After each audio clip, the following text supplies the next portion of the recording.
Before you can cut your snake plant, stop. One rind cut can completely change the plant you grow next. In this video, I will show you the safest and most scientific ways to propagate a snake plant and why variegated snake plants need a very different approach. Welcome to the IndoorPlants Science channel. In this video, I'm going to show you how you can propagate your snake plant step by step. When you decide to propagate a snake plant, there are a few different methods.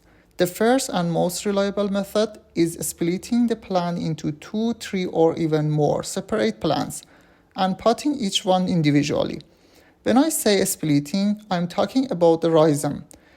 In my previous video, I explained what the snake plant rhizome is and how its color and firmness can tell you a lot about the plant's health. When you take the plant out of the pot, you will usually see a small baby snake plants growing around the main plant. These babies are connected to the mother plants through the rhizome. In many cases, you can gently separate these baby plants by hand. If the rhizome is firm or woody, you can use a clean knife or cutter to separate them carefully. As you can see here, I can easily separate this baby snake plant from the mother plant. This small plant already has its own roots and is ready for repotting. This is the best and safest way to propagate a snake plant. Now, this part is very important for you have a variegated snake plant. In variegated snake plants, the edge of the leaf contains less chlorophyll. That's why they have those lighter or yellow color margins. Many people ask how to propagate these plants without losing the variegation. The best and in most cases, the only reliable method is propagation by splitting. If you have a variegated snake plant, I strongly recommend using this method. Here you can see another example. This snake plant have been kept in low light and with minimal care for a long time. As I explained in my first snake plant video, low light can change the color of the rhizome. You can find the link of that video in the top. Even in this condition, the plant can still be safely divided into 2 separate plants as long as the rhizome is healthy. The second method of propagation is leaf propagation. You can easily propagate a snake plant using leaf cuttings. For this method, you simply cut a healthy leaf into sections. However, one very important concept here is polarity.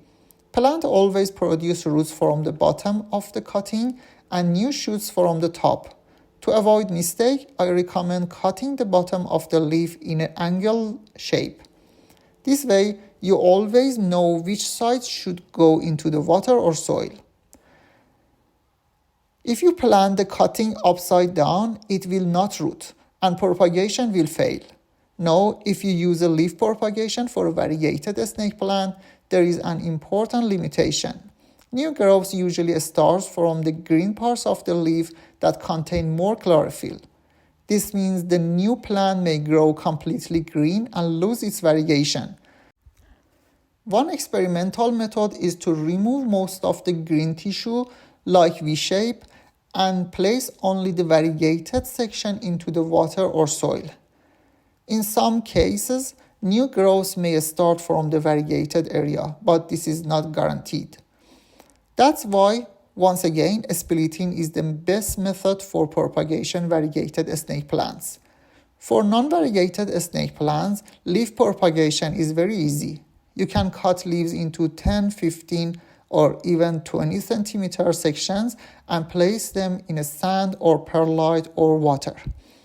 You can also root them in a water first and then move them to the soil.